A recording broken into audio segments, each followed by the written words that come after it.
Well, hi everyone. Welcome to today's Lunch and Learn session, which is part of Time to Talk Day 2021.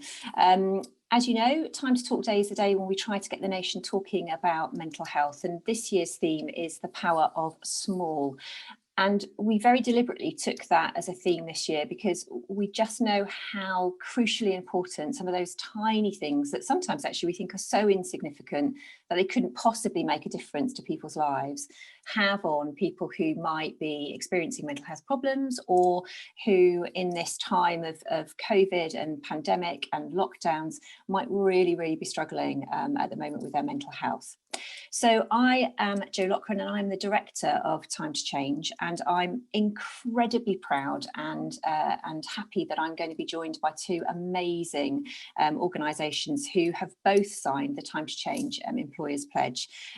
So I'm joined by Darea from E.ON and from Jess from Blood Cancer UK, and we've got what might be described as newbie and old E, in the nicest possible way, in terms of E.ON having signed the pledge 10 years ago, and Blood Cancer UK just last March. So I'm sure we're going to get some great tips about what they have done as employers in terms of getting the conversation started.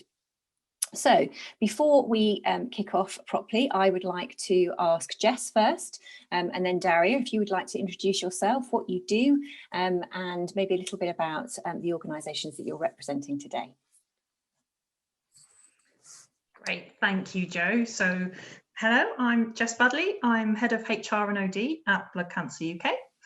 So I've been with Blood Cancer UK for just over a year, and as you heard, we signed the Time to Change pledge back in March, which feels a very long time ago, but not so much, only 10 months. Darea? And I think I'm the oldie, so my name's Darea Flanagan and I'm the Wellbeing Engagement Manager over at E.ON, and we signed the pledge back in 2019. So for World Mental Health Day last year, we back in October, we celebrated our 10 years and that constant journey that we've had around wellbeing and mental health and keeping that on the radar at E.ON. Fantastic, and thank you so much, both of you, for joining us on this Lunch and Learn session. So I wanted to kick off just by exploring that kind of that power of small theme, and I wondered if we might just explore, maybe one or two things that you feel that you've done as organisations that might, almost in inverted commas, feel like really small things, but made a really big difference in terms of feedback that you've received from your employees around creating good, safe places to have conversations about mental health in the workplace. And Darea, I wonder if we can go to you first. Yeah, I think, in preparation and for our 10-year celebration last year, I tried to think about the whole 10 years and what we'd done, because sometimes the mass of those small things, some of those small things have added up to something much bigger and strategic work and, of course, that kind of stuff. But it kind of, where did it start, and those kind of sparks of ideas, and some of the things that we've done are really small, have come from social media activities that we've seen other people do nationally that we've kind of picked up on. And I like a little prop, so I've got two little smiley faces here, which are our pebbles. And what we did was, people were looking for rocks and hiding them in parks, and kids were searching for them, and then some people started putting them in places and putting words on them like hope and things like that. And I thought, actually, if that's taking the nation by storm, why can't we do that? And we've supported every single Time to Talk Day, but one of the challenges with that is keeping it alive, so it doesn't feel like one day, so people don't think it's just a campaign and it goes away. So we kind of turned that Time to Talk Day into loads of sessions. So I carried around, overall about 1,000 pebbles over 18 months. But we started at one side with a few pebbles on a table, a packet of Sharpies, and we called it Make Someone's Day. And we started with that, and we had 25 people come. And then, of course, what I didn't realise at the time was that people started storytelling while they were creating. And, even if they're a bit quiet, I'd ask a question and then say, okay, well, who are you doing it for? Or where's that word come from? And people began to really open up with just something that was creative. We started at the kind of 10-minute slots because we have a lot of operational colleagues as well. So we could tailor it depending on what site we were on. And like I say, we've nearly done 1,000 of these. And when I go down different sites, I'll see them on people's desks, or people will talk about them or share, I got one, this is what it meant to me, didn't it feel great? So we've got to see the impact as well. And those are something so small and such a small seed of an idea that actually now has gone to a huge amount of the workforce and has kept going, people taking it home, talking to their kids about it, their families about it. One little conversation that I had with one person may lead to 2, 3, 4, 5 conversations, and who knows what else. So that was just one of the first examples that popped into my head. That is fantastic. And I think that kind of just shows, doesn't it, the kind of literally pebble in the water effect, that something that starts so tiny and that you actually have small expectations on, that's cost effective, that doesn't really, doesn't take much time, doesn't actually take much effort, suddenly has that kind of, massively escalating effect, which is the power of almost that kind of social movement, the ability for people to kind of, pass it on from one person, that person then impacts a whole series of others. That's really lovely. Jess, I wondered if we're in the short period of time, what kind of things have you done at Blood Cancer UK? So I guess the smallest things we've done have had a big impact. I think the main thing is trying to have really regular communication, but quite low key. So of course we do lots of events themed around Time to Talk Day. But one thing that we've really tried to do is to make sure that that's consistent. So exactly like Darea was saying as well, it's not just like a few times a year. So for example, every Wednesday morning, we have an all staff meeting. It is all virtual at the moment, like many others, but also we're going to keep it virtual moving forward. And anyone can input into that agenda. And what we found is that it started off with the HR team being the ones that led a bit of an update on wellbeing. So for example, last week I did one around making sure you switch off at the end of the day because renewed lockdown, etc. That comes back to the forefront of everyone's minds. But then other people also started to link it into their work as well. So our amazing comms team, for example, also doing lots externally, which again, as a staff team, we all see. So that really regular comms has worked for us. And in the same vein, for anyone that's not at the staff meeting, we also have on a Friday a HR update email, which we send out, and there is always a wellbeing section in that. And then we've got lots, obviously, we can talk about. But again, it just means if you missed the Wednesday meeting, that's okay, because you still can read it on the Friday email. I think that's so powerful, isn't it? I think what you're almost demonstrating there is the ability for people to feel safe in a place that means that it's okay to talk about how people are doing. It's okay to reach out and get support from colleagues. And sometimes we think about support and talking that you have to kind of be some kind of expert in order to be able to kind of properly support people. And I think one of the things that we've definitely know and experienced over the last almost 15 years of running Time to Change as a programme is that we don't have to be expert, and that sometimes that's the thing that stops people from either opening up or from actively listening, because of course what they do is they go, I need to have all the answers, when actually maybe it isn't the answers that people need. It's the ability to be able to feel like they can reach out. So in terms of successes within sort of employers, one thing that we found at Time to Change is that it's so key that you have senior level buy-in, and I just wondered how that's sort of materialised in both of your organisations, and maybe again, Darea, if you could just give us a bit of an overview of how that's sort of transpired and what a difference that's made.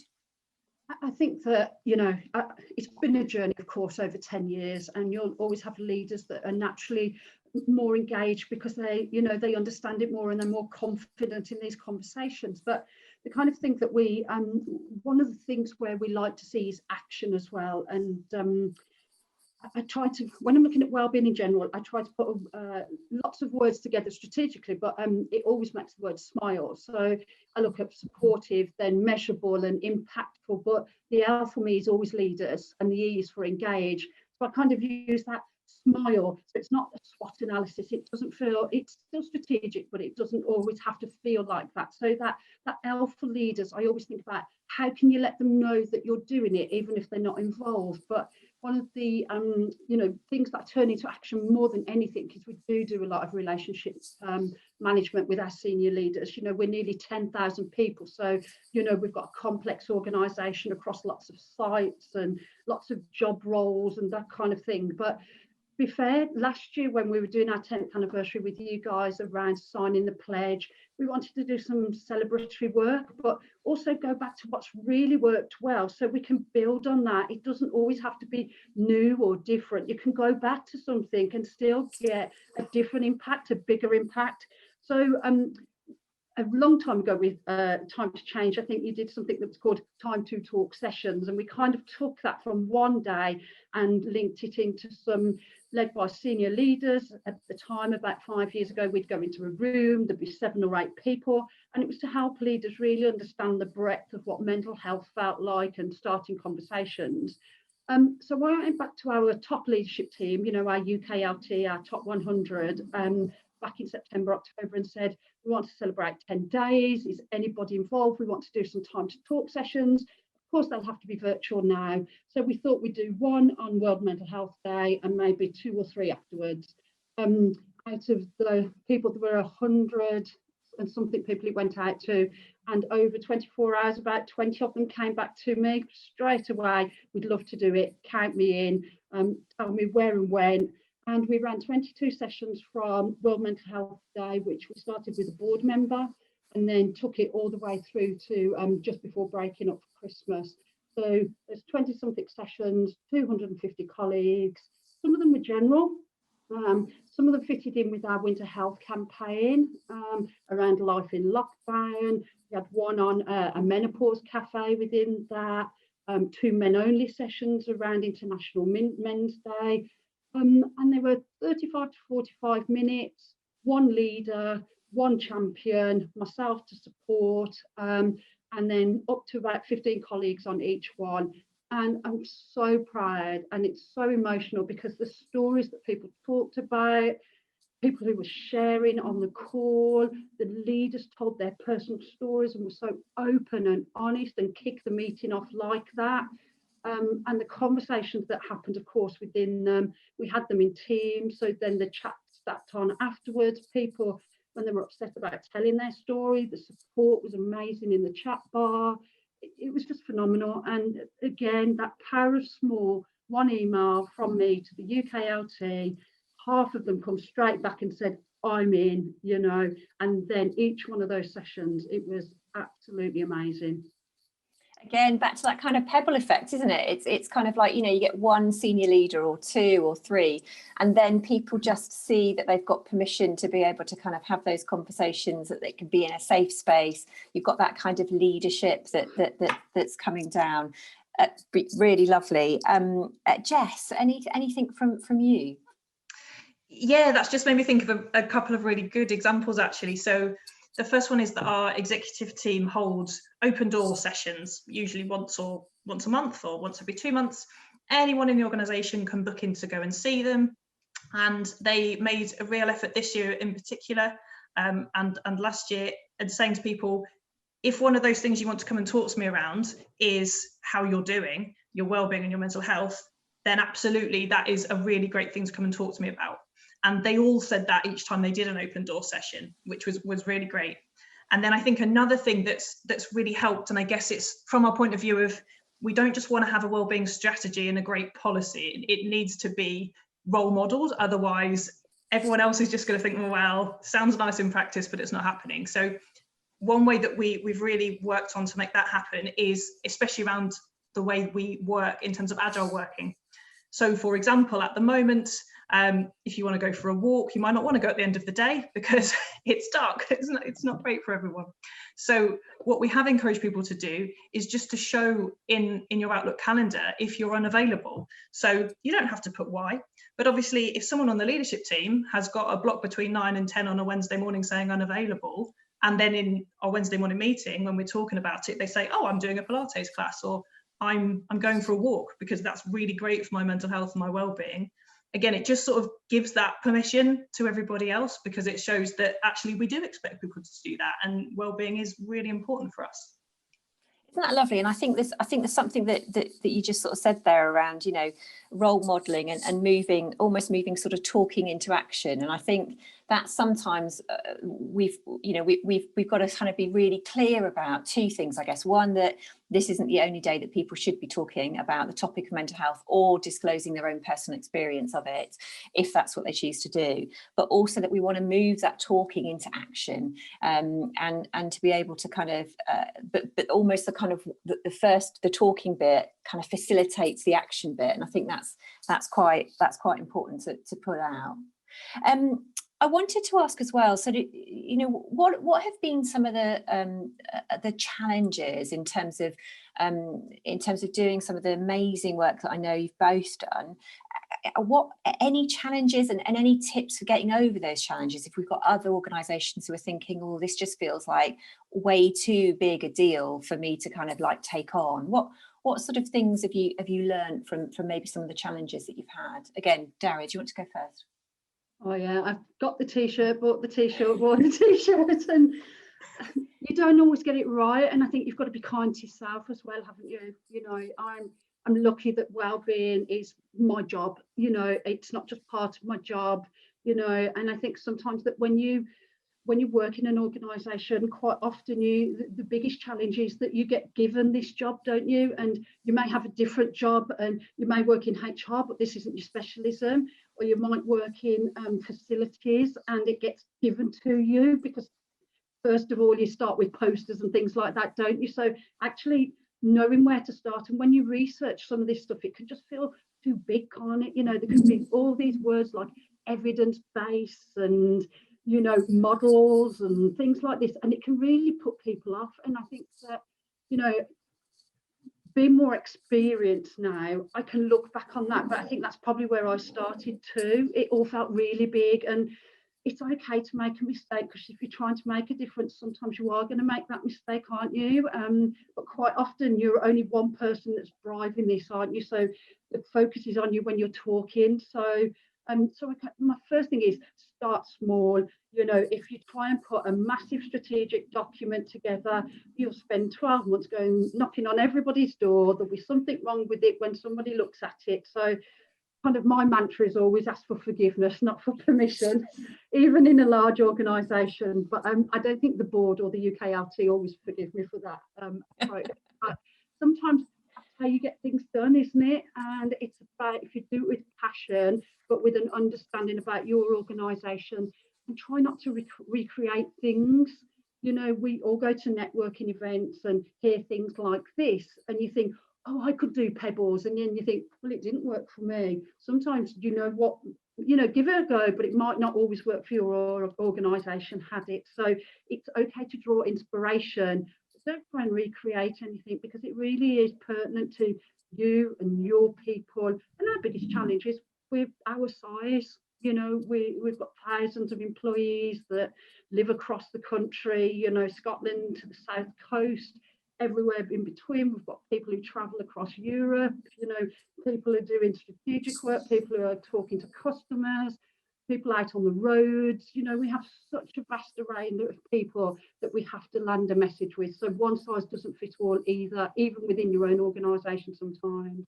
That's really fascinating. And Jess, does that resonate with you? I could see you kind of nodding at some bits of that.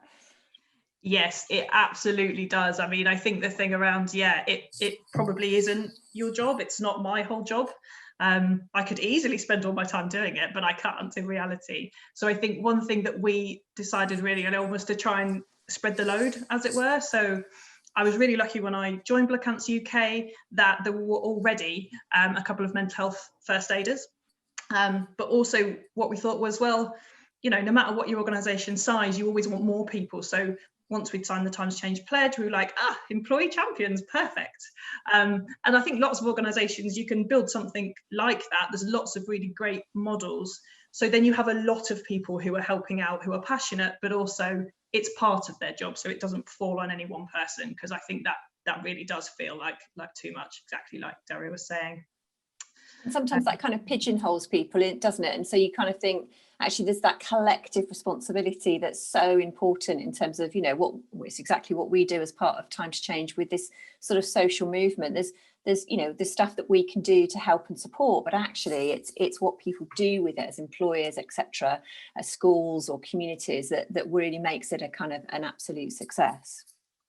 And I think from that, you know, Jo, it's around, you know, if you don't have this collective or this movement, people then think it's always someone else that does it to them, don't they? And I think that, you know, they say, oh, Darea does that, Darea does wellbeing. Well, I am one person, and, you know, as much as I care and I want to make a difference, but I've got, you know, there's only so much I can do with that, isn't there? So, you know, that kind of thing that Jess talked about is, you know, bringing champions in and getting more people to be leaders, because you don't have to just sit on an exec team or the board to be a leader. You know, there's lots of people who can role model and lead, and we did something similar. You know, we had champions for everything, and we got to a point where we drew a line. You know, we had environmental champions and digital champions, and it tended to be the same people that were the champions for everything.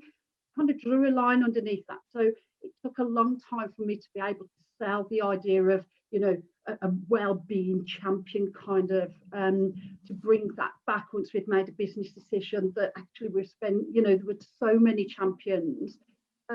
But this time last year, we put a big proposal together out the back of the Mind Index results for us as a company, and some of the things that we've been working with you guys on. So we did decide that champions was the right time again now to spread that load and to create that movement. And we've got all the materials, we just needed more people to sell it at more grassroots.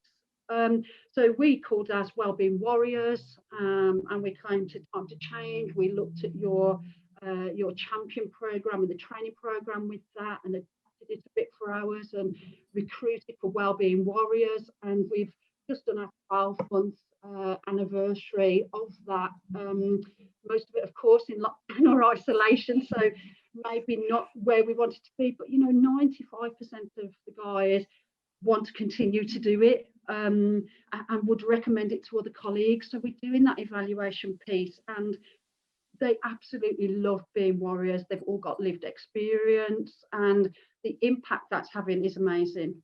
That's just fantastic. And I mean, you know, one of the beauties of the role that I have is being able to kind of see that personal experience played out in such an incredibly positive way across all of the work that we do. I mean, you know, without our sort of, you know, champions, without those people with personal experience, we would be nothing as Time to Change. And I think that's just so important. And I was struck also by the kind of the co-supportive way in which employers and schools and people have created networks where they can kind of share best practice. And you talked about some of our own network events that we facilitated for employers. And I suppose the other thing that I wanted to just sort of, you know, highlight to people is to go along to the kind of website, as I would always be promoting people to do. But we've written an impact series that looks at each of the different parts of our programme to really help people both see things as a case study, but also to be thinking, well, if I want to do this behaviour change in my organisation or in my school or out in my community, you know, how can I take that learning from the kind of central Time to Change programme and in order to deliver it. And again, that importance of evidence is also one of those impact series as well, because I think that is absolutely key. Unbelievably, I'm conscious of the fact that we are drawing to an end of the time that we have together. And I think we said right at the top of this piece, we could talk all afternoon, but we won't make people listen to us all afternoon. It's been fantastic to hear, you know, your experiences, your tips. I just wondered if we could spend like just the next sort of minute or so just to give me maybe one or two of what you would consider to be your top tips in terms of making this programme or Time to Talk Day a success. What would be the two things that you think would be absolutely essential? Wow. I think from my point of view, use the resources. You guys produced amazing resources. So even if you don't know where to start with that and grow from there. There's plenty of growth in that, but start from there and keep it simple. We've done a case study for you to kind of show people how you can go from small seed to big kind of sunflower. But so keep it simple and use the resources that are there that you know are trusted and all of that kind of thing, and create a buzz. You can make it engaging. You know, I call it nudge, not nag, you know, so it's still evidence-based, but it's not preaching at people. People don't want to hear you preaching at them, do this, don't do that. Kind of create that buzz around talking about mental health and just do it in a different way. You can be engaging with it. It doesn't have to be a sad topic or a difficult topic. You can make it as fun as it wants to be, whether it's painting pebbles or it's still, but you know, the same impact is behind it. It's all about conversations and impact, but you can have fun with it. Great tip. Thank you very much. And so I guess mine would be around, because a lot of us are still in a virtual environment, and that screen fatigue is a huge thing for lots of us, I think. So I guess my top tip would be to not be afraid to record things, because sometimes people can't make everything live, but also they might just need a genuine screen break. But equally then, if they're able to plan their day, they could always watch it back later and they will still get a lot out of anything that you're putting on. Fantastic. That is just brilliant. So thank you both so much. So just to reiterate to everybody who's been watching, first of all, thank you for your time in watching us. I hope you've got a great deal out of that session. Today is Time to Talk Day. So I am just going to encourage you to tell your friends, tell your family, tell your work colleagues about how important it is to reach out, how that power of tiny, small things that might seem really, really insignificant to us when we do them, whether that's be sending a text, reaching out, having that conversation with somebody, can make that massive difference to people's lives. And I think that is the takeaway point we want to leave you.